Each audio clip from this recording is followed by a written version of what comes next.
नमस्कार साथियों। और चलिए कंटिन्यू करते हैं हम लोग।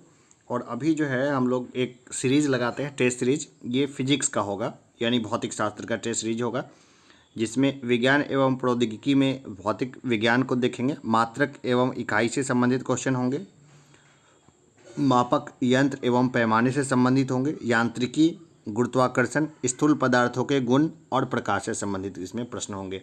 अगर आपने इस टेस्ट को अभी नहीं लगा करके अगर प्रॉपर वे में इन टॉपिक्स को पढ़ के देना चाहते हैं तो आपके लिए बहुत अच्छा होगा। तो पहले कोशिश करिए कि इन टॉपिक्स को आप अच्छे से पढ़ लीजिए। मात्रक एवं इकाई को पढ़ लीजिए, मापक यंत्र एवं पैमाने को पढ़ लीजिए, यांत्रिकी के को देख लीजिए, और गुरुत्वाकर्षण, स्थूल पदार्थों के गुण और प्रकाश को देख लीजिए।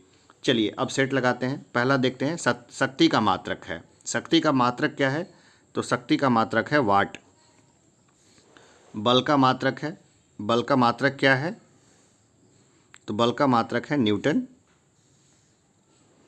आगे देखें, कार्य का मात्रक है। कार्य का मात्रक क्या है? तो देखिए, कार्य का मात्रक जो है वो है जूल। चालक की वैद्युत प्रतिरोधकता की इकाई है, तो ये है ओम मीटर। ठीक है ना, ये है ओम मीटर। चालक की वैद्युत प्रतिरोधकता की इकाई क्या है? तो यह है ओम मीटर। प्रकाश वर्ष इकाई है। प्रकाश वर्ष किस चीज़ की इकाई है? तो यह है दूरी की। प्रकाश वर्ष दूरी की इकाई है। एक पारसेक तारों संबंधी दूरियां मापने का मात्रक बराबर होता है। एक पारसेक कितना बराबर होता है, किसके बराबर होता है? तो ये होता है 3.25 प्रकाश वर्ष के। ठीक है ना, यह सामान्य क्वेश्चन है।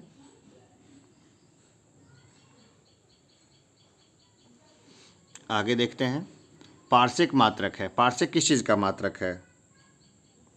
तो यह है दूरी का मात्रक है पारसेक। आगे देखते हैं, एम्पियर मापने की इकाई है। एम्पियर मापने की इकाई है। किस चीज़ को मापने की इकाई है एम्पियर? तो ये मापने की इकाई है विद्युत धारा। विद्युत धारा एम्पियर में मापी जाती है। एक हॉर्स पावर में कितने वाट होते हैं? एक हॉर्स पावर में कितने वाट होते हैं? तो देखिए 746 वाट। एक माइक्रोन बराबर होता है, भाई ऐसे सामान्य क्वेश्चन भी कई बार पूछे गए हैं। एक माइक्रोन बराबर है, तो ये बराबर है 1/1000 मिलीलीटर का। एक माइक्रोन लंबाई प्रदर्शित करता है। एक माइक्रोन लंबाई जो प्रदर्शित करता है तो क्या प्रदर्शित करता है?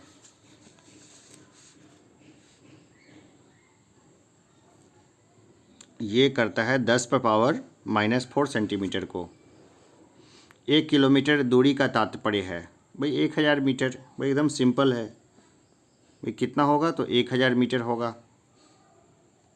ऐसे सामान्य प्रश्न भी मिलते हैं। कई बार एग्जामिनर चाहता है कि आपको मुफ्त के नंबर देने, तो मुफ्त के नंबर कभी मत छोड़िए, एकदम बटोर लीजिए। 1 पिकोग्राम बराबर होता है, 1 पिकोग्राम बराबर होता है, तो देखिए बराबर होता है 10⁻⁻ ग्राम के। कई बार एग्जामिनर आपको नंबर देने के मूड में नहीं होता है, तो अगर ऐसा कुछ हो तो अगर ज़्यादा दुखी कर रहा हो तो उस प्रश्न को छोड़ के आगे बढ़ जाइए। 10-20 क्वेश्चन का रिस्क आप लीजिए एग्ज़ाम में कि भाई उसको नहीं पढ़ना है। पास्कल इकाई है। पास्कल किस चीज़ की इकाई है? ये है दाब की। दाब की इकाई है पास्कल।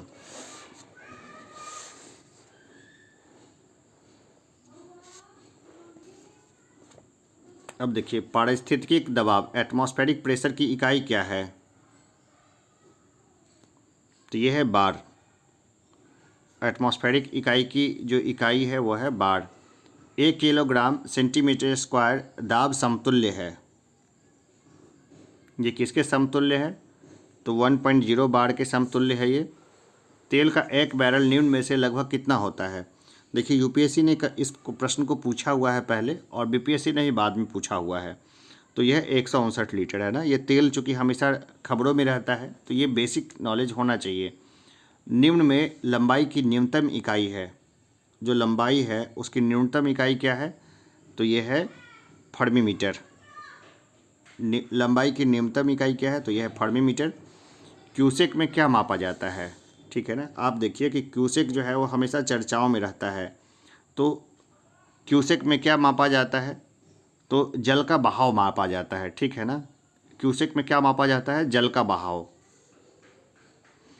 ठीक है ना। कई बार लोग है ना कंफ्यूज हो जाते हैं, क्योंकि कितना क्यूसेक पानी किसी को दिया गया तो उसमें जल की मात्रा समझ बैठते हैं लोग, क्योंकि ये हमेशा खबरों में रहता है। लेकिन एकदम समझ लीजिए कि क्यूसेक में क्या मापा जाता है, जल का बहाव। आगे देखते हैं, निम्नांकित में से कौन एक वायुमंडल के ओजोन परत की मोटाई नापने वाली इकाई है। कौन है, वो है डॉब्सन। डॉब्सन इकाई में मापी जाती है ये, ठीक है ना। अब हम लोग देखेंगे मापक एवं यंत्र पैमाने से संबंधित क्वेश्चन को। तो महासागर में डूबी हुई वस्तुओं की स्थिति जानने के लिए निम्न में से किस यंत्र का प्रयोग किया जाता है। भाई सोनार का यूज़ किया जाता है। जो सोनार है ना, वो कोई भी आवाज़ की फ्रीक्वेंसी फेंकी जाती है, जो रिटर्न होकर आ गई उसके अनुसार से वो मालूम पड़ जाता है कि कौन सी सामान कहाँ पर है। आगे देखते हैं, सोनार निम्नलिखित द्वारा प्रयोग में लाया जाता है। सोनार जो है किसके द्वारा जो है प्रयोग में लाया जाता है, देखिए ऑप्शन बता देता हूँ मैं सीधा। नौ संचालकों के द्वारा, जो नौ संचालक हैं वो सोनार का इस्तेमाल करते हैं। जैसे कई बार है ना आइस बर्ज से नहीं टकरा जाए कोई बड़ा जहाज, इसलिए भी सोनार का इस्तेमाल होता है। ध्वनि की तीव्रता को मापने वाला यंत्र है। ध्वनि की जो तीव्रता है उसको मापने वाला यंत्र है, तो कौन सा है वो, तो यह ऑडियोमीटर है ना। ऐसे सवाल भी आराम से पूछ लिए जाते हैं। पायरोमीटर किसको मापने में प्रयोग किया जाता है, उच्च ताप को। जब बहुत ज़्यादा ताप होता है ना तब पायरोमीटर का यूज़ किया जाता है, उसको मापने के लिए उच्च ताप को। मैनोमीटर के द्वारा किसकी माप की जाती है, मैनोमीटर के द्वारा किसकी माप की जाती है, गैसों के दाब की। मैनोमीटर के द्वारा गैसों की दाब की माप की जाती है। वायुमंडलीय दाब को मापने में किस यंत्र का उपयोग किया जाता है, तो यह बैरोमीटर। वायुमंडलीय दाब को मापने में बैरोमीटर का उपयोग किया जाता है। दूध का आपेक्षिक घनत्व ज्ञात किया जा सकता है, कैसे ज्ञात किया जा सकता है, लैक्टोमीटर से। लैक्टोमीटर से दूध का अपेक्षित घनत्व जो है ज्ञात किया जा सकता है। वायुमंडल की सापेक्ष आर्द्रता नापी जाती है। वायुमंडल की सापेक्ष आर्द्रता नापी जाती है, कैसे नापी जाती है ये, हाइग्रोमीटर से। हाइग्रोमीटर से जो है ना ये नाप ली जाती है सापेक्ष आर्द्रता। ये बीपीएससी ने ना 2 बार इस क्वेश्चन को रिपीट कर दिया था, मतलब हाल फिलहाल ही रिपीट किया है। सोने की शुद्धता को नापने के लिए कौन सा उपकरण प्रयोग में लाया जाता है, भाई सोने की शुद्धता के लिए तो ये कैरेटोमीटर है, ठीक है ना। कैरेटोमीटर का यूज होता है। रक्त दाब नापने के यंत्र का नाम है। रक्त दाब कैसे नापा जाता है, तो ये नापा जाता है स्फिग्नोमैनोमीटर से। प्रकाश की तीव्रता नापने के लिए जिस उपकरण का उपयोग किया जाता है उसे कहते हैं लक्स मीटर, ठीक है ना। लक्स मीटर से प्रकाश की तीव्रता नापी जाती है। रडार उपयोग में आता है, भाई रडार जो है उपयोग में आता है। रडार है क्या, तो रेडियो तरंगों द्वारा वस्तुओं की स्थिति ज्ञात करने में, ठीक है ना। रडार से जो है ना, जैसे वायुयान वगैरह पकड़ में आते हैं कि हाँ रडार से पकड़ा जाता है वो। निम्न में से कौन सी राशि रिक्टर पैमाने पर मापी जाती है, भाई रिक्टर पैमाने पर क्या मापा जाता है, भूकंप मापा जाता है, ठीक है ना। तो रिक्टर पैमाने पर क्या मापा जाता है, तो भूकंप की तीव्रता होती है वो, ठीक है ना। भूकंप की तीव्रता रिक्टर स्केल पे मापी जाती है। भूकंप की तीव्रता मापी जाती है, भाई रिपीट कर दिया क्वेश्चन को, ठीक है ना। तो रिक्टर पैमाने पर। निम्न में भूकंप मापी यंत्र कौन सा है, भूकंप मापी यंत्र कौन सा है ये बताना है। यह है सिस्मोग्राफ। सिस्मोग्राफ से भूकंप के बारे में मालूम पड़ जाता है। लेकिन यही है कि अर्ली वार्निंग सिस्टम नहीं है, जैसे भूकंप जब आ जाता है ना इसके बाद या बहुत कम समय मिलता है। क्रेस्कोग्राफ क्या मापने का यंत्र है, तो यह पौधों में वृद्धि। क्रेस्कोग्राफ के द्वारा पौधों में वृद्धि को मापा जाता है। क्रेस्कोग्राफ के द्वारा क्या मापा जाता है? तो पौधों में वृद्धि। वॉशिंग मशीन का कार्य सिद्धांत है, जो वॉशिंग मशीन है इसका क्या कार्य सिद्धांत है? अपकेंद्रण। ठीक है, अपकेंद्रण। इंग्लिश में हिंदी में दोनों में फ़र्क नहीं होना चाहिए। निम्नलिखित में से कौन सी राशि सदिश नहीं है? अब बताना है कि सदिश नहीं, कौन सी नहीं है। देखिए आयतन, वॉल्यूम जो है ना, इसको 3 डायमेंशनल मतलब उसको जो है ना मिला, मतलब वो नहीं किया जा सकता है, वेक्टर नहीं है ये आयतन। बाकी को हम लोग क्या है, जो एक नियम होता है ना, तो आयतन जो है ना वो सदिश होने के मामले को सूट नहीं करता है। निम्नलिखित में से कौन सी एक सदिश राशि है?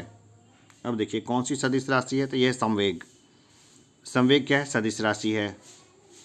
पदार्थ के संवेग और वेग के अनुपात में कौन सी भौतिक राशि प्राप्त की जाती है?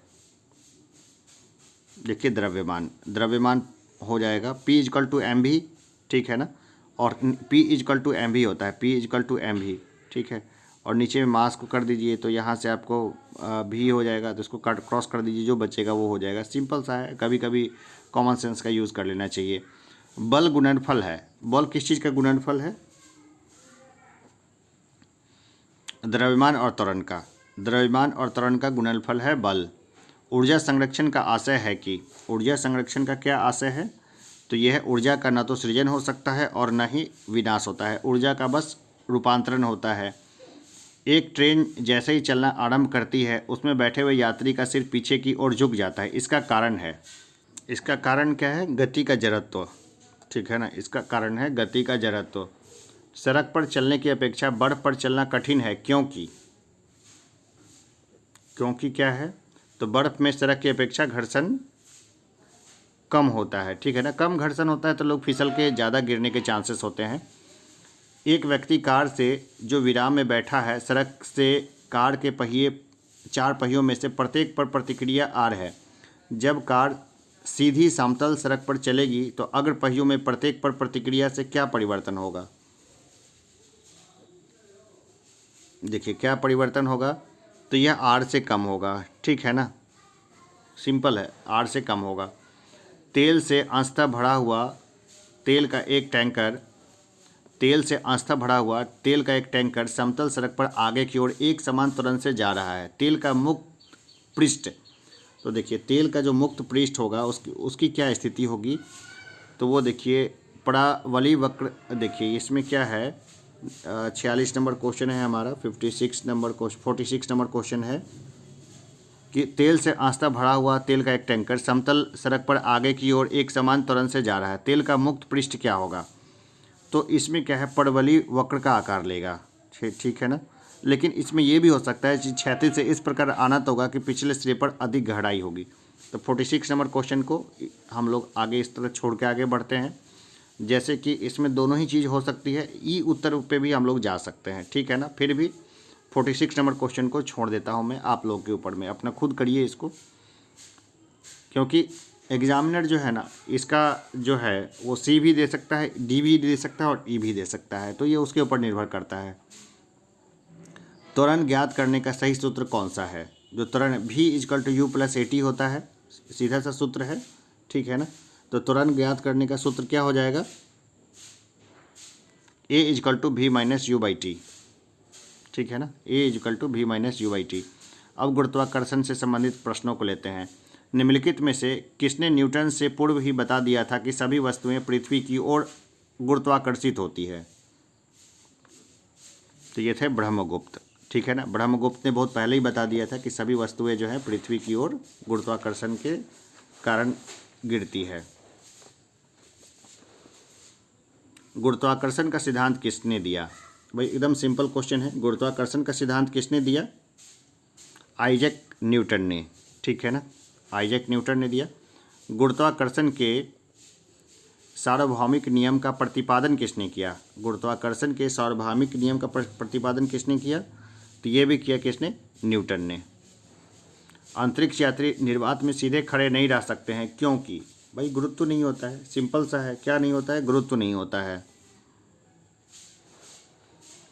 अंतरिक्ष यान जो चक्कर लगा रहा है से एक सेब छोड़ा जाता है तो वह अंतरिक्ष यान से जो चक्कर लगा रहा है से एक सेब छोड़ा जाता है, तो वह क्या करेगा वो? भाई जैसे जैसे अंतरिक्ष यान जो है वो घूमेगा, वो भी उसी तरह से परिक्रमा करेगा। ठीक है, तो अंतरिक्ष यान के साथ साथ उसी गति से गतिवान होगा। पीसा की झुकी हुई मीनार गिर नहीं जाती है क्योंकि पीसा की झुकी हुई मीनार गिर नहीं जाती है क्योंकि क्या होता है, गुरुत्व केंद्र जाने वाली ऊर्ध्वाधर लाइन तल के अंदर रहती है। ठीक है ना, इसका एक बहुत अच्छा डायग्राम भी है, कभी मौका मिला तो दिखा दूंगा। वैसे सब लोग समझदार ही हैं, खास करके जो यहाँ पे बने हुए हैं। अब आगे देखते हैं, 54 नंबर क्वेश्चन पे है, यदि पृथ्वी और सूर्य की दूरी जो है उसके स्थान पर दोगुनी होती तो सूर्य द्वारा पृथ्वी पर गुरुत्वाकर्षण बल जो पड़ता वह होता, तो क्या होता वो? अब जितना है उसका चौथा भाग होता। ठीक है ना, जितना है उसका चौथा भाग हो जाता। उसकी एक कैलकुलेशन है, कभी मैं आराम से कैलकुलेशन भी बताऊंगा, डिटेल से भी बताऊंगा। आगे देखते हैं हम लोग, लकड़ी व मोम के समान आकार के टुकड़ों को समान ऊंचाई से पृथ्वी पर गिराया जाता है, कौन सा टुकड़ा सर्वप्रथम पृथ्वी की सतह पर पहुंचेगा? देखिए सभी साथ साथ पहुंचेंगे। ठीक है ना, एकदम सिंपल है, बहुत पहले ही गैलीलियो ये सब एक्सपेरिमेंट करके गए हैं। हवा में लोहे और लकड़ी की समान भार की गेंदों को समान ऊंचाई से गिराने पर, भाई हवा है ना, तो क्या होगा, लकड़ी की गेंद बाद में गिरेगी, क्योंकि हवा है ना, तो हवा से एयर ड्रैग जो है ना, मतलब समान भार का तो है। ठीक, हवा में लोहे और लकड़ी की समान भार की गेंद को समान ऊंचाई से गिराने पर क्या होगा? देखिए लकड़ी ज़्यादा क्षेत्रफल जो है ले लेगी और लोहा कम क्षेत्र लेगा सेम वेट का, तो जब वो ऊपर से गिरेगा तो नीचे से चूँकि हवा का प्रवाह जो है ना वो लकड़ी को ज़्यादा रेसिस्ट करेगा, तो लकड़ी धीरे से गिरेगा और उसके बनिस्पत जो लोहा है वो थोड़ा जल्दी गिर जाएगा। ठीक है ना, तो अब इसके अनुसार से देखिए तो कौन सा सही बैठता है, तो लकड़ी की गेंद बाद में गिरेगी। ठीक है ना, लोहा का गेंद पहले गिर जाएगा, लकड़ी की थोड़ी बाद में गिरेगी। अगर वायुमंडल हटा दिया जाए तब ये स्थिति अलग होगी। किसी पिंड का जो भार है वह ध्रुवों पर सर्वाधिक होता है। ठीक है ना, ध्रुवों पर सर्वाधिक होता है। यदि पृथ्वी का गुरुत्वाकर्षण बल अचानक लुप्त हो जाता है तो निम्न में से कौन सा परिणाम सही होगा? वस्तु का भार शून्य हो जाएगा परंतु द्रव्यमान वही रहेगा। पृथ्वी के चारों ओर परिक्रमा कर रहा कृत्रिम उपग्रह इसलिए पृथ्वी पर नीचे नहीं गिरता है क्योंकि पृथ्वी का आकर्षण जो है उसकी गति के लिए आवश्यक त्वरण प्रदान करता है। उसकी गति के लिए आवश्यक त्वरण प्रदान करता है। ठीक है ना, आगे बढ़ते हैं हम लोग, 60वें नंबर प्रश्न पे आ गए हैं। एक भू उपग्रह अपने कक्ष में निरंतर गति करता है, यह अपकेंद्र बल के प्रभाव से होता है जो यह प्राप्त होता है पृथ्वी द्वारा उपग्रह पर लगने वाले गुरुत्वाकर्षण से।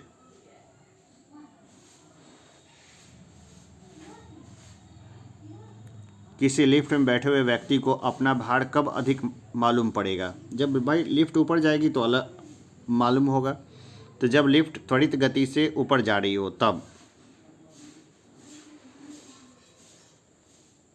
लोलक की कालावधि टाइम पीरियड, अब देखते हैं लोलक की जो कालावधि है उसका देखें हम लोग, तो लंबाई के ऊपर निर्भर करती है।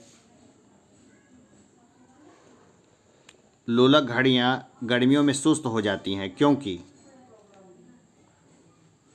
लोलक की लंबाई बढ़ जाती है। ठीक है ना, लोलक की लंबाई बढ़ जाती है इसलिए घड़ी सुस्त हो जाती है। एक लड़की झूले पर बैठी स्थिति में झूला झूल रही है, उस लड़की के खड़े हो जाने पर प्रदोल आवर्तकाल क्या होगा? कम हो जाएगा। ठीक है ना, क्या हो जाएगा? कम हो जाएगा।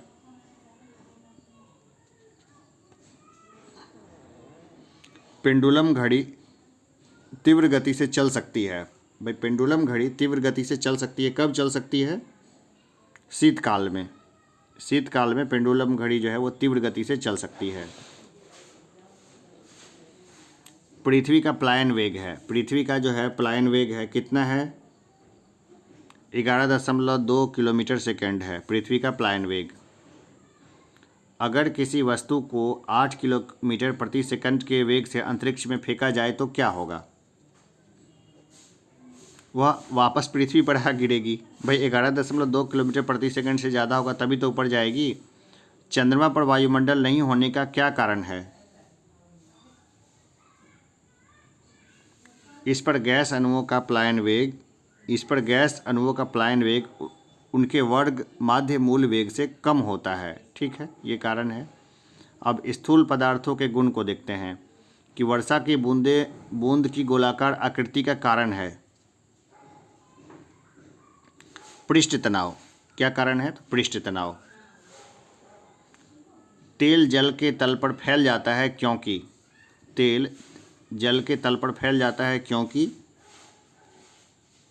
तेल का तनाव पानी से कम है। तेल का तल तनाव सरफेस टेंशन पानी से कम है। आगे बढ़ते हैं। साबुन के बुलबुले के अंदर का दाब वायुमंडलीय दाब से अधिक होता है। ठीक है ना, अधिक होता है। निम्नलिखित में से किस एक के लिए केशिकत्व एकमात्र कारण नहीं है? ठीक है ना, अब ऑप्शन को देख लेते हैं। किसके लिए केशिकत्व एकमात्र कारण नहीं है?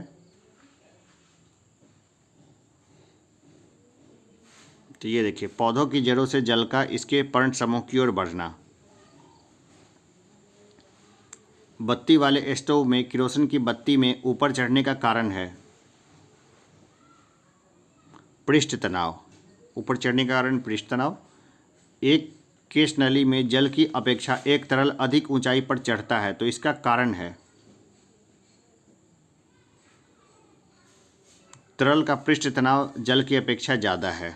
ठीक है ना, ये कारण है। जब किसी झील की तली से उठकर वायु का बुलबुला ऊपरी सतह तक जाएगा तो उसका आकार बढ़ता जाएगा। हमेशा जैसे जैसे ऊपर बढ़ेगा ना वो बढ़ता जाएगा, तो क्या होगा? बढ़ जाएगा। हवाई जहाज़ से यात्रा करते समय पेन से स्याही निकलने लगती है, कारण क्या है? वायु दाब में कमी के कारण। आगे देखते हैं। ऑटोमोबाइल के हाइड्रोलिक ब्रेक के कार्य करने का सिद्धांत है। क्या सिद्धांत है? पास्कल का नियम। ठीक है ना, ऑटोमोबाइल्स के हाइड्रोलिक ब्रेक के कार्य करने का सिद्धांत है, क्या है? पास्कल का नियम है। देखिए, बैरोमीटर पठन में अचानक गिरावट हो जाने से निम्नलिखित में से कौन सी एक मौसम दशा इंगित होती है? तो देखिए, तूफान आएगा, यही पता चलता है उससे। शीतकाल में जब झील की ऊपरी सतह पर पानी बर्फ में बदल जाता है फिर भी जलीय जीव जीवित रहते हैं, क्यों जीवित रहते हैं ये? तो देखिए, इसका कारण होता है पानी का घनत्व 4 डिग्री सेल्सियस पर सबसे अधिक होता है, जिससे बर्फ़ की ऊपरी सतह के नीचे पानी ही रहता है, यानी पानी जमता नहीं है नीचे में।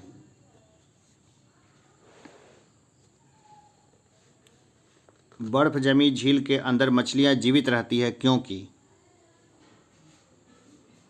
झील की तली पर जल नहीं जम पाता है। जो झील है ना, उसकी तली पर जल नहीं जम पाता है। ऊपर भले झील जम जाए, नीचे नहीं जमता है, क्योंकि बर्फ़ जो है ना उष्मा की कुचालक है। ऊपर बर्फ़ जम जाती है लेकिन नीचे पानी रहता है। 81 नंबर क्वेश्चन देखते हैं। वस्तु की मात्रा बदलने पर अपरिवर्तित रहेगा। क्या अपरिवर्तित रहेगा? घनत्व। ठीक है ना, कितना भी ऊपर नीचे करे घनत्व वही रहेगा, बाकी चीज़ें तो बदल जाएगी। किस ताप पर पानी का घनत्व अधिकतम होता है? देखिए, 4 डिग्री सेल्सियस पर। 4 डिग्री सेल्सियस पर पानी का घनत्व अधिकतम होता है। लोहे की कील पाड़े पर क्यों तैरती है जबकि वह पानी में डूब जाती है? लोहे का घनत्व पानी से अधिक है तथा पाड़े से कम है। ठीक है ना, ये देखिए, ये 83 का उत्तर है। आगे देखते हैं। एक सुई पानी में डूब जाती है जबकि लोहे से बना जहाज पानी पर तैरता है, क्योंकि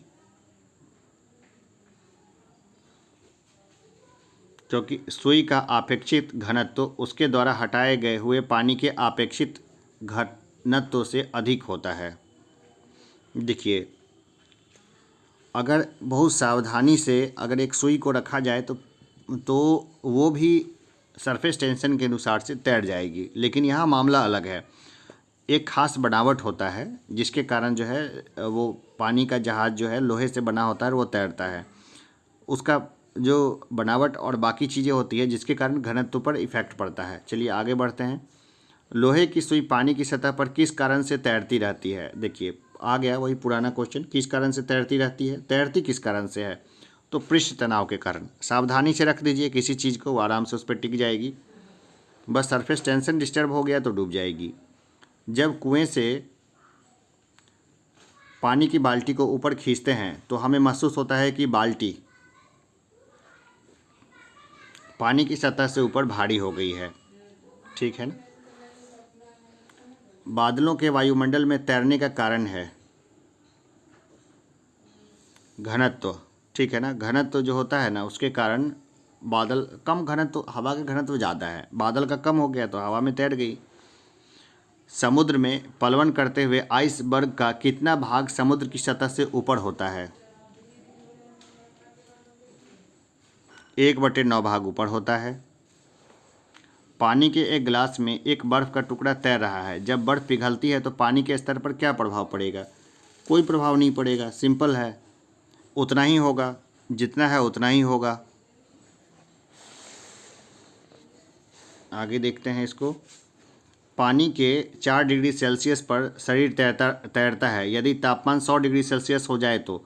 अब देखिए 4 डिग्री सेल्सियस पर मैक्सिमम घनत्व होता है, ठीक है ना। तो उस पर कोई शरीर अगर तैर जा रहा है तो अगर 100 डिग्री सेल्सियस हो जाएगा तो क्या होगा? शरीर डूब जाएगा। समुद्र में नदी की अपेक्षा तैरना आसान होता है, क्योंकि समुद्र जल नमकीन होता है। समुद्र का जल नमकीन होने से वो क्या होता है, उसमें नमक घुला रहता है, तो क्या होता है, वो जो घनत्व उसका बढ़ जाता है, सिंपल है। इसलिए आगे बढ़ते हैं। जब कोई जहाज़ नदी से सागर में घुसता है तो वह कुछ ऊपर उठ जाएगा, सिंपल है, पहला ऑप्शन ही हमारा दिख गया, वह कुछ ऊपर उठ जाएगा। अब प्रकाश से संबंधित कुछ प्रश्नों को देख लेते हैं। प्रकाश विकिरणों की प्रकृति होती है, जो प्रकाश है उसकी विकिरणों की प्रकृति कैसी होती है? तरंग एवं कण दोनों के समान होती है। तरंग एवं कण दोनों के समान होती है। प्रकाश की गति है भाई बहुत सिंपल है, 3 लाख किलोमीटर प्रति सेकेंड। भाई क्या होगा आप देख लीजिए, तो 3 × 10⁸ मीटर सेकेंड। इसी में ऑप्शन में ही कई बार एग्जामिनर खेल जाएगा भाई, इसमें एकदम होशियार रहना है। प्रकाश की गति किसके बीच से जाते हुए न्यूनतम होती है? भाई सबसे ज़्यादा प्रकाश की गति कब होगी? देखिए जहाँ तक मेरा ख्याल है प्रकाश की गति किसके बीच से जाते हुए न्यूनतम होती है? तो वैक्यूम से न्यूनतम होती है, ठीक है ना। जब ये वैक्यूम से गुजरेगी ना तो जाके ये सबसे न्यूनतम होगी। 95 नंबर क्वेश्चन है, ठीक है ना। तो सबसे ज़्यादा प्रकाश की गति किसके बीच से जाते हुए न्यूनतम होती है? अब देखिए न्यूनतम की बात कर रहा है कि प्रकाश की गति सबसे ज़्यादा किस में होती है? तो निर्वात में होती है, यानी कि जब वैक्यूम में होती है तो प्रकाश सबसे तेज़ गति से चलती है। अब किस में न्यूनतम होगी, ठीक है ना। तो जहाँ तक मेरा ख्याल है कि ये जल में, कांच में सबसे न्यूनतम होगी, ठीक है ना। अगर मोटा कांच होता है ना तो उसको पार करने में प्रकाश को ज़्यादा समस्या होती है। जल में भी वो आराम से चला जाएगा, लेकिन अगर कांच रहेगा ना तो कांच थोड़ा ज़्यादा डेंस मीडियम हो गया, ठीक है ना।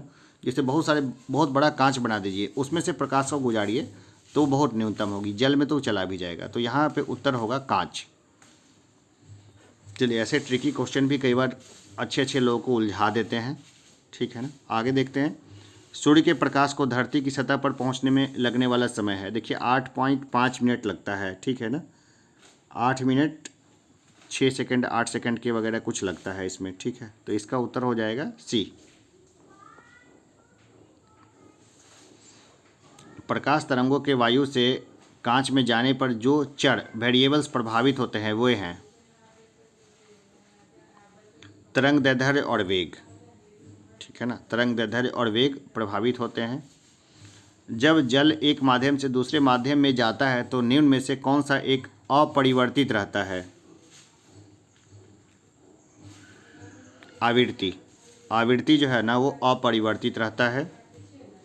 निम्नांकित ऊर्जा रूपांतरणों में से किसके द्वारा प्रकाश संश्लेषण की क्रिया संपादित होती है? प्रकाश से रासायनिक ऊर्जा, ये होगा, प्रकाश से रासायनिक ऊर्जा में परिवर्तित होता है। प्रकाश सजावट तथा विज्ञापन के लिए विसर्जन नलिकाओं में प्रयुक्त होने वाली गैस है? तो यह है नियॉन। ठीक है, विसर्जन नलिकाओं में क्या होता है? नियॉन होता है वो। साबुन के पतले झाग में चमकदार रंगों का बनना किस परिघटना का परिणाम है? बहुलित परावर्तन और व्यतिकरण का।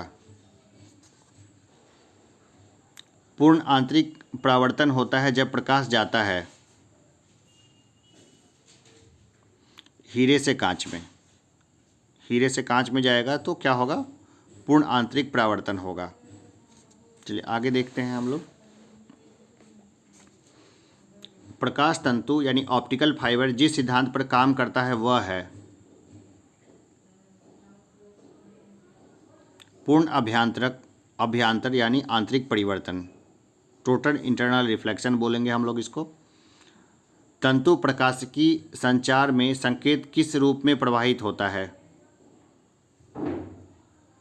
प्रकाश तरंग के रूप में प्रवाहित होता है संकेत। ऑप्टिकल फाइबर है। ऑप्टिकल फाइबर दो तरह के होते हैं, स्टेप इंडेक्स और ग्रेडेड इंडेक्स। दोनों का एक ही है, टोटल इंटरनल रिफ्लेक्शन। अंग्रेजी में देख लीजिएगा अगर हिंदी में ना हो तो। मरीजों के पेट के अंदर का परीक्षण करते हुए डॉक्टरों द्वारा प्रयुक्त एंडोस्कोप निम्नलिखित में से किस सिद्धांत पर कार्य करता है? तो ये कार्य करता है प्रकाश का सकल आंतरिक परावर्तन, टोटल इंटरनल रिफ्लेक्शन हो गया ये। मृग मरीचिका का कारण है। अब मिरेज जो बनते हैं ना, वो बनते हैं नॉर्मली खास करके जब क्या बोलेंगे उसको हम लोग, मरुस्थल में। मरुस्थल में जो मृग मरीचिका बनता है उसका कारण क्या है? प्रकाश का पूर्ण आंतरिक परावर्तन इसका कारण है। एक कटा हुआ हीरा क्यों जगमगाता है? एक कटा हुआ हीरा के जगमगाने का कारण क्या है? तो यह है पूर्ण आंतरिक परावर्तन, टोटल इंटरनल रिफ्लेक्शन। उचित रीति से कटे हुए हीरो की असाधारण चमक का आधारभूत कारण यह है कि उसका अति उच्च अपवर्तन सूचकांक होता है। किसी वस्तु के त्रिविमीय यानी 3 डायमेंशनल प्रतिरूप को अंकित तथा पुनरावृत्त करने की तकनीक का नाम है? तो इसका नाम है होलोग्राफी। आगे देखते हैं। एक इलेक्ट्रॉनिक पुंज को फास्फोरस कोटेड पर्दे पर फोकस कर प्रतिबिंबों को पर्दे पर जनित करना कहलाता है।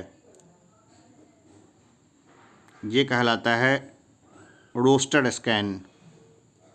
रमन प्रभाव का प्रकाश की उन किरणों से संबंध है जो आर पार जाती हैं सभी पारदर्शी माध्यम के। ध्वनि के पुनरुत्पाद के लिए एक सीडी ऑडियो प्लेयर में प्रयुक्त होता है। क्या प्रयुक्त होता है उसमें? लेज़र बीम प्रयुक्त होता है। दूरदर्शन के संकेत एक निश्चित दूरी के बाद नहीं मिल सकते हैं क्योंकि देखिए सीधा सा है, पृथ्वी की सतह वक्राकार होना। पृथ्वी की सतह जो है ना वो वक्राकार होती है, जिसके कारण ये नहीं मिल पाता है। आगे देखते हैं। दूरदर्शन प्रसारण में श्रव्य संकेतों का प्रेषण करने के लिए प्रयुक्त तकनीक है। ये जो प्रयुक्त तकनीक है ना, यह है आवृत्ति मॉडुलन। दृष्टिपटल रेटिना पर जो चित्र बनता है, दृष्टिपटल यानी रेटिना पर जो चित्र बनता है वो किस तरह का होता है? वह वस्तु से छोटा होता है, वह उल्टा होता है। बस दिमाग की हमारी कैपेसिटी होती है जो उसको वो सीधा करके देख लेता है। देखिए एक है कि क्या मुख्य कारण है कि एक आँख की अपेक्षा 2 आँखों का होना अधिक उपयुक्त है? ठीक है ना। 116वां नंबर क्वेश्चन है, थोड़ा कट रहा है लेकिन कोई दिक्कत नहीं है। तो देखिए इसका कारण क्या है कि इस कारण से दूरी व गहराई का एहसास होता है। दूरी का भी पता चल जाता है और गहराई का भी। किसी तारे का रंग दर्शाता है। किसी तारे का रंग क्या दर्शाता है? उसका ताप, उसमें कितना टेम्परेचर है ना वो दिखाता है रंग। वायुमंडल में प्रकाश के विसरण का कारण है। भाई प्रकाश का विसरण का क्या कारण है? तो ये है धूलिकण। धूलकण जो होता है ना उससे प्रकाश का विसरण होता है, जिससे सूर्य हमें शाम में भी 2 घंटा एक्स्ट्रा दिखाई दे जाता है। कई बार 45 मिनट मान लीजिए, 2 घंटा मैंने ज़्यादा बता दिया, टोटल हो जाएगा 2 घंटा। प्रकाश का रंग निर्धारित होता है इसके तरंग दैर्ध्य से, वेवलेंथ से इसका रंग जो है वो निर्धारित होता है। निम्न में से किस रंग का सबसे लंबा तरंगदैर्ध्य है? सबसे लंबा तरंगदैर्ध्य किसका है? तो यह है लाल का। लाल का सबसे लंबा तरंगदैर्ध्य है। सबसे कम वेवलेंथ वाला प्रकाश होता है। सबसे कम वेवलेंथ वाला प्रकाश कौन सा होता है? ये होता है बैंगनी। बैंगनी का वेवलेंथ सबसे कम होता है। निम्नलिखित में से किसमें उच्चतम ऊर्जा होती है? ये बताना है। उच्चतम ऊर्जा किसमें होती है? नीला प्रकाश में। नीला प्रकाश में सबसे उच्चतम ऊर्जा होती है। आप देखिएगा, गैस का बर्नर जलाइएगा ना तो नीला रंग का लाइट देगा, यानी कि उसमें ज़्यादा ऊर्जा है। हमें वास्तविक सूर्योदय में से कुछ मिनट पूर्व ही सूर्य दिखाई देने का कारण है। क्या सूर्य दिखाई देने का कारण है? प्रकाश का अपवर्तन। ठीक है, प्रकाश का अपवर्तन। क्षितिज के समीप सूर्य एवं चंद्रमा के दीर्घ वृत्ताकार दिखाई देने का कारण है। यह है अपवर्तन। खतरे के संकेतों के लाल प्रकाश का प्रयोग किया जाता है क्योंकि इसका प्रकीर्णन सबसे कम होता है। प्रकाश नीला दिखाई देता है प्रकाश के प्रकीर्णन के कारण। अस्त होते समय सूर्य लाल दिखाई देता है प्रकीर्णन के कारण, स्कैटरिंग ऑफ लाइट के कारण इंग्लिश में बोले तो। अंतरिक्ष यात्री को आकाश का रंग दिखाई देता है। अंतरिक्ष यात्री को आकाश का रंग कैसा दिखेगा? वायुमंडल तो है नहीं, तो उसको काला दिखेगा ना। वो कैसा दिखेगा? काला दिखेगा। देखिए, अब नीला, आकाश नीला लगता है क्योंकि, आकाश नीला क्यों लगता है? देखिए, इसका कारण है, यहाँ तो नीचे नहीं मिला, तो लघु तरंगे दीर्घ तरंगों की अपेक्षा वायुमंडल द्वारा अधिक प्रकीर्ण होती है। ठीक है ना। स्कैटरिंग किसका ज़्यादा होता है? लघु तरंगों का। लघु तरंग किसकी होती है? अभी अभी मैंने बताया है। समुद्र नीला प्रतीत होता है। क्यों नीला प्रतीत होता है? आकाश की छाया पड़ जाती है समुद्र में, सिंपल है। तो देखिए, आकाश के परावर्तन तथा जल के कणों द्वारा प्रकाश के प्रकीर्णन के कारण। ठीक है ना, वही एक सिंपल सा है। कितना खूबसूरत लगता है। प्रसारी विश्व की संकल्पना आधारित है। जो प्रसारी विश्व है इसकी संकल्पना किस पे आधारित है? डॉपलर प्रभाव पर। कार में पीछे के यातायात के दृश्यावलोकन के लिए किस प्रकार के शीशे का प्रयोग होता है? उत्तल दर्पण ज़्यादा एरिया का दिखाई देता है इसमें। आगे देखते हैं। वाहनों में पृष्ठ दृष्टि दर्पण के रूप में किस दर्पण का प्रयोग किया जाता है? तो इसमें भी देखें तो उत्तल दर्पण ही होगा। ठीक है ना। पृष्ठ। धूप से बचने के लिए छाते में रंग संयोजन निम्न में से कौन सा सबसे उचित है? ऊपर उजला नीचे काला। ठीक है ना। ऊपर उजला होना चाहिए और नीचे काला होना चाहिए। जब दो समानांतर समतल दर्पणों के बीच कोई वस्तु रख दी जाती है तो बनने वाले प्रतिबिंबों की संख्या होगी। कितने प्रतिबिंब बनेंगे इसमें? अनंत प्रतिबिंब बनेंगे। ठीक है ना। बहुत ज़्यादा बनेंगे। देख लीजिएगा एक साथ, बस कोई एंगल नहीं दीजिएगा। जब किसी दर्पण को थीटा कोण से घूर्णित किया जाए तो परावर्तित किरण का घूर्णन होगा 2 थीटा होगा। ठीक है ना। इंद्रधनुष के रंगों का सही क्रम है। इंद्रधनुष के रंगों का सही क्रम है नीला, हरा, पीला। नीला, हरा, पीला। अधोलिखित में से कौन सा रंग इंद्रधनुष के मध्य में दिखाई देता है? देखिए, हरा रंग दिखाई देता है। जैसे देखिए, एक फॉर्मूला है VIBGYOR। ठीक है ना। 1 2 3 4 5 6 7। ठीक है ना। अब इसमें देखिए 1 2 3 4, 1 2 3 4, बीच में जी पड़ा तो ग्रीन हो जाएगा। तो यहाँ से आपको सारा फॉर्मूला मिल जाएगा। दोपहर के 12 बजे किस दिशा में इंद्रधनुष दिखाई देता है? अरे दिखाई ही नहीं देगा। वो कैसे दिखाई देगा? सूरज ऊपर में है तो कैसे दिखाई देगा? तो यह नहीं देख सकते हैं। जल में वायु का बुलबुला जिसकी भांति व्यवहार करेगा वह है। जल में वायु का बुलबुला जो है ना, अवतल लेंस की भांति कार्य करता है। ठीक है ना। अवतल लेंस की भांति कार्य करेगा। जल के अंदर वायु का बुलबुला व्यवहार करता है, किसकी भांति व्यवहार करेगा? अपसारी लेंस जैसा। जल के अंदर वायु का बुलबुला व्यवहार करता है, कैसा व्यवहार करेगा? अपसारी लेंस के जैसा। दृष्टि दोष दूर दृष्टि निवारण के लिए काम में लेते हैं। जब दूर दृष्टि है तो लेंगे उत्तल लेंस, ठीक है ना। दूर दृष्टि में क्या लेते हैं? उत्तल लेंस।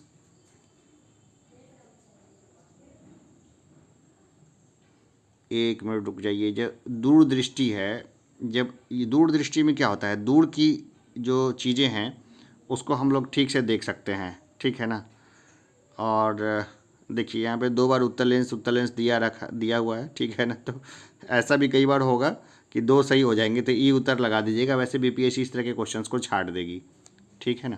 आगे देखते हैं। निकट दृष्टि दोष को ठीक किया जाता है। निकट दृष्टि दोष को ठीक किया जाता है, कैसे ठीक किया जाता है इसको? अवतल लेंस प्रयुक्त करके। अवतल लेंस को प्रयुक्त करके।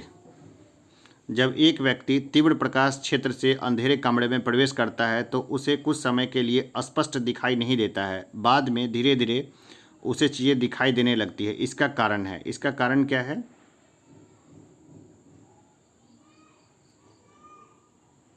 आँखों का अंधेरे के प्रति कुछ समय में अनुकूलित होना, ये सबसे ज़्यादा सही उत्तर होगा, ठीक है ना। किसी व्यक्ति का पूरा प्रतिबिंब देखने के लिए एक समतल दर्पण की न्यूनतम ऊंचाई होती है। उस व्यक्ति का आधा होगा तो वो देख सकेगा, तो ये तो नहीं होगा। व्यक्ति की ऊंचाई की आधी, हाँ ये इससे हो जाएगा काम। आगे देखते हैं। खोज बत्ती सर्च लाइट में दर्पण जो प्रयुक्त होता है वह है। किस तरह का दर्पण यूज होता है खोज बत्ती में? सर्च लाइट में। सर्च लाइट होता क्या है? सबसे पहले जैसे ऊपर में कोई लाइट लगी होती है जिससे पता चलता है कि कोई दुश्मन तो नहीं घुसपैठ कर गया। सीमाओं पे सर्च लाइट वगैरह लगाई जाती है। उसमें क्या फोकस की ज़रूरत होती है, प्रकाश ज़्यादा फैले नहीं, थोड़ा फैले, लेजर बीम जैसा ना हो लेकिन वो सब कुछ देख ले। तो किस तरह के दर्पण का उसमें उपयोग होता है? तो अवतल दर्पण होता है और उसके उल्टे साइड में लाइट लगी होती है ताकि फोकस बने, ठीक है। क्या होगा इसका उत्तर? सबसे जो बेहतर इसमें विकल्प जो दिया हुआ है उसको देखें तो हम लोग देखेंगे नतोदर, ठीक है, ये ज़्यादा सही रहेगा। नतोदर दर्पण का उसमें उपयोग किया जाता है। और इस क्वेश्चन को एक बार फिर से देखें तो बुरा नहीं है। आगे देखते हैं। स्पष्ट दृष्टि की न्यूनतम दूरी होती है 25 सेंटीमीटर। बस आंखें एकदम नॉर्मल हैं तो 25 सेंटीमीटर तक उसका होता है। जैसे बच्चे नॉर्मली है ना, देखिए बहुत नज़दीक से किसी दर्पण को किसी चीज़ को देख पाते हैं, उतने नज़दीक से हम लोग नहीं देख सकते हैं। इसका कारण है उनकी आँखों की पेशियाँ जो होती है ना वो बहुत ज़्यादा फ्लेक्सिबल होती है। लेकिन बच्चे अगर लगातार मोबाइल अगर देखेंगे तो उनकी वो पेशीय शक्ति घट जाएगी और लंबे समय में उनका नुकसान होगा। तो जो माँओं को मेरी सलाह है कि बच्चों को मोबाइल फ़ोन पे वीडियो दिखा के इधर उधर बिजी ना हो। धूप के चश्मे की पावर होती है, जो धूप के चश्मे है उसकी पावर कितनी होगी? शून्य होगी, ठीक है ना। कितनी होगी? 0 डायोप्टर। आइए हम लोग आ जाते हैं आगे। आँखों के रेटिना की परंपरागत कैमरा के निम्नलिखित में से किस भाग से तुलना की जाती है? भाई कैमरे जैसा हमारा आँख होता है तो किस भाग से तुलना की जाती है ये बताना है। फिल्म से, ठीक है ना। हमारी आँखों पे क्या छप जाती है? फिल्म छप जाती है। किसी अपारदर्शी वस्तु का रंग उस रंग के कारण होता है जिसे वह परावर्तित करता है, ठीक है ना। जिसको परावर्तित करता है उसी रंग का वो दिखेगा। तो चलिए फिजिक्स का ये हमारा पहला सेट ख़त्म हुआ। उसी तरह दूसरा तीसरा चौथा सेट सब लेकर के आएंगे। बाकी जितने भी सेट्स हैं स्पेशल सेट्स हैं, तो पहले उन टॉपिक्स को पढ़ के सेट को देखिए, आपको ज़्यादा फ़ायदा होगा। तो चलिए अभी के लिए इतना ही, फिर जल्द हम लोग नेक्स्ट सेट पे मिलेंगे। तब तक के लिए धन्यवाद।